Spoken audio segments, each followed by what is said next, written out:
I wonder if Ecuador finish fourth, let's say, what the opinion will be of many Ecuadorian fans. Because Connor and I touched on this in another episode. I don't think it's out on the channel yet, but I feel like the fan happiness and the performance of the Ecuadorian national team are not connected. And I think they're like more disconnected than any other fan base in the region, maybe even in the Americas. Because if you look at it on paper, purely on paper, of course, context matters, but just paper for a second, Ecuador lost on penalties to the champions Argentina at the Copa America, qualified for the last World Cup. They were a Koulibaly goal away from going through to the round of 16. And now you're currently in third place in World Cup qualification, best defense in the region. I don't even think it's close. If you would have asked Ecuadorians a decade ago, how would you feel about these results? Everybody would have been ecstatic, and probably a national holiday would have been declared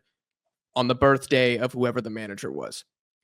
But instead, and maybe I'm in the Ecuador chamber too much, but instead, it feels like there's always this pessimism that's leaking out about Ecuador constantly. Like, even when Felix Sanchez was doing relatively well results wise, it was this guy sucks. He's a tronco. He doesn't know what he's doing with the national team, blah, blah, blah. Then he's out. Becasese came in. Defense kept cooking. You got that big win against Colombia, but it was still like, he's making the same mistakes, or I don't really think he's using the personnel right. We don't know who the attack is yet. Do you think fourth place is going to be enough to satisfy an Ecuadorian fan base that clearly has sky high expectations? And I will just add, rightfully so, I believe. Yeah, there's definitely going to be people who are going to say top four, not good enough. Maybe with the -3 that we started out with, it could help a little bit. But obviously, look, Ecuador is a country who have never won in a major title, Copa America, uh, let alone a World Cup, anything else. The only title in Ecuadorian football is in the U20s, where we won South American Championship and we came third in the 2019 World Cup. Literally, that's it. So this pessimistic vibe, it comes from generations like my father, my grandfather. We're just not Oh, used to we're just not used to seeing Ecuador in the big stage. And man, maybe we can get to the semis. Maybe we can win this fight. Never. So now that we have players like Moises Caicedo, 145 million, Incapié, uh, William Pacho at PSG, and this is not just right now. This is about 4 years ago when we had Gustavo Alfaro. We had some good players coming up, and Gustavo Alfaro was doing great. So kind of like the vibes were coming up. We go to the World Cup. Come on, we got to get out of group stage and win that fourth game because we've never done that.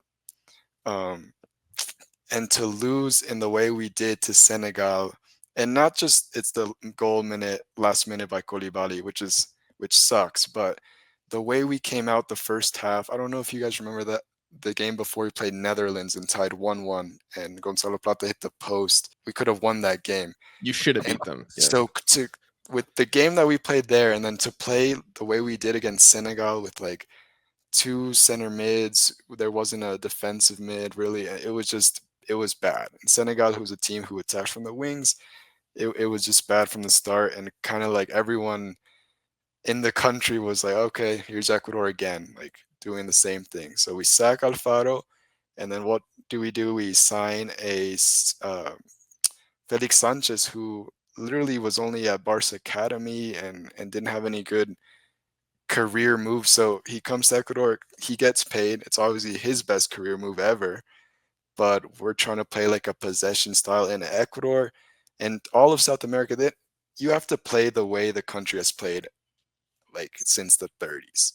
You have to if Ecuador's a team that's Sounds like really South American physical, infrastructure. Don't yeah, change it for since the sure. 30s. You can't teach players to play possession based football if you're really fast on the wings and like to be physical. For example, Ecuador. Argentina is another example with Brazil. Like if you try to teach them the way that Ecuador or Paraguay play, they probably can't do it or won't succeed. So that happened. Felix Sanchez was out, and Becasese came in, and we've gotten a couple results. So it's like iffy the vibe. But after the Colombia game, if we can win against Venezuela the next game, I think maybe the vibe starts picking up.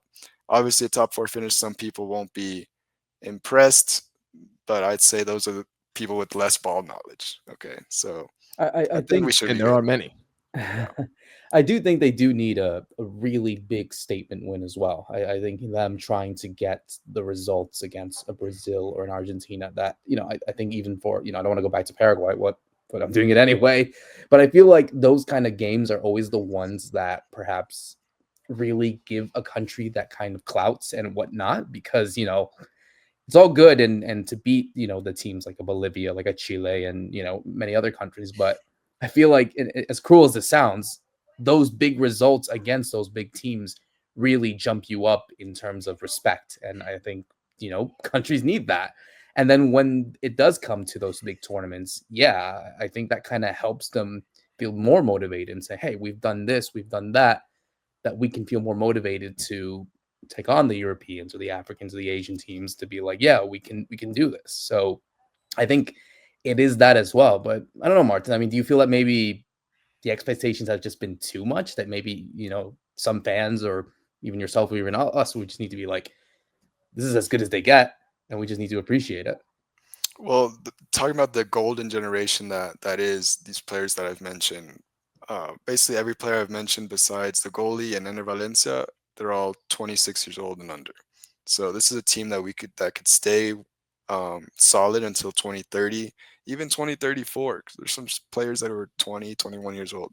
So I think that's where the case comes, because there's players saying Incapié. There's never been a player who won Bundesliga Ecuadorian. Moises Caicedo, he captained Chelsea. Like there's stuff that's for the first time happening now. So I think there is pressure from the fans or people saying like, "Hey, we should be better than the 2016 that came out of group stage and only lost 1-0 to England to a David Beckham free kick in the last minute."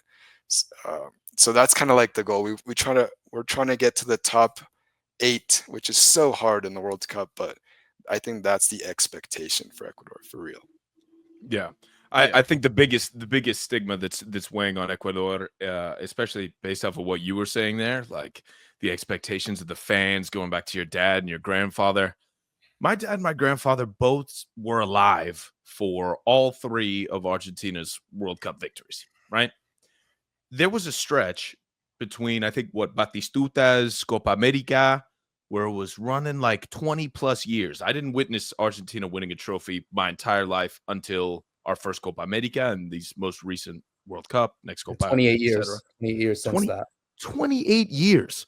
That stigma weighs on the fans a lot because I never understood that. I was like, Dad, back in 2014 and even 2018 when those World Cups came around and Argentina made it to the finals, I was like, why is it such a surprise that we're doing this to them? They've seen 2 World Cups, multiple Copa Americas. Why is it so shocking to them? But you have to take into account that's 28 years.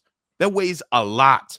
But the difference between 2014 Argentina, well, maybe not 2014, but 2018 Argentina and 2022 Argentina is the fact that even if the fans didn't believe it could happen, even if the majority of the fans were like my dad and my grandpa, super pessimistic and very ojo con Paraguay, like we're scared and timid of us doing anything. We don't want to jinx it.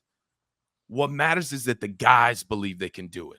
The 11 guys on the field and the coach need to believe. And listen, if this is the year that you guys can do that, if top 3 means that's what changes the mentality in the Ecuadoriano, el equipo ecuatoriano, Ecuadorian national team, Jesus, then that should be paramount over everything.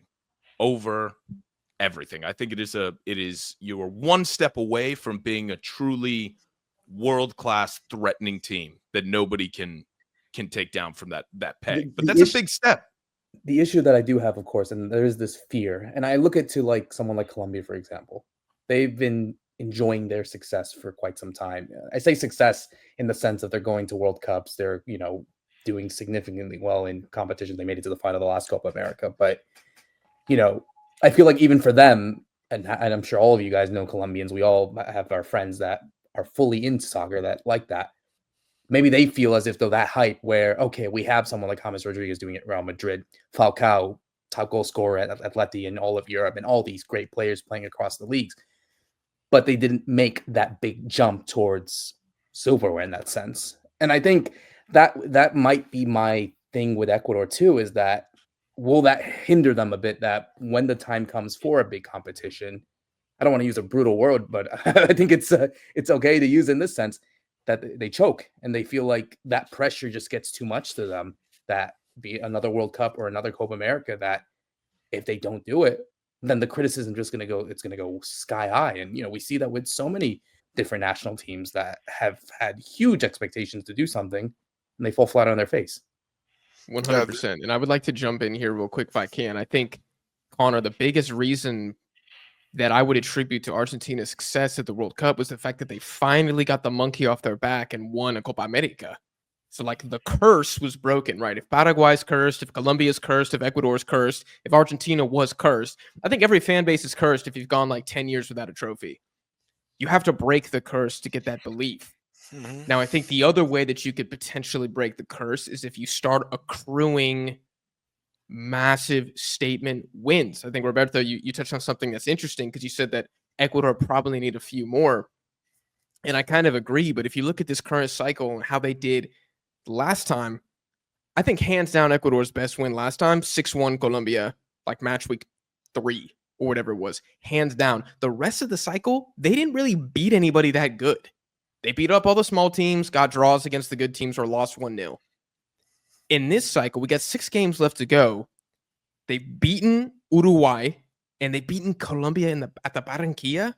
Like, those are big, big wins. You lose on a free kick against Argentina, Messi, 80th minute, whatever it was. Now I think you got 1 game against Argentina left, a game against Brazil left, both at home, I want to say. If they can walk away with 1 more big win, 1 more big KO, or Jesus, even 2, hopefully that is enough social proof for both the fans and the team to where they go into the World Cup and they're like, all right, man, we just ran the table against South America's best. We're not afraid of, South Korea. We're not afraid of the United States. We don't care that it's Portugal because we've been beating, the top dogs down here in the South. I feel like I kind of agree and disagree at the same time, Roberto, because I think they have the social proof, but I agree that 1 more, of course, would always be better. Well, I think they have to use the example of Paraguay. It's like, if they can do it, and I'm not obviously disregarding Paraguay and making them feel little than Ecuador in that sense, but they see that and you're like, they can do that. Why can't we, with probably better talent on paper, and of course the weather factor in that as well, the altitude or whatnot. So in a way, it's an even better opportunity for them to get it. Both wins, I'd say.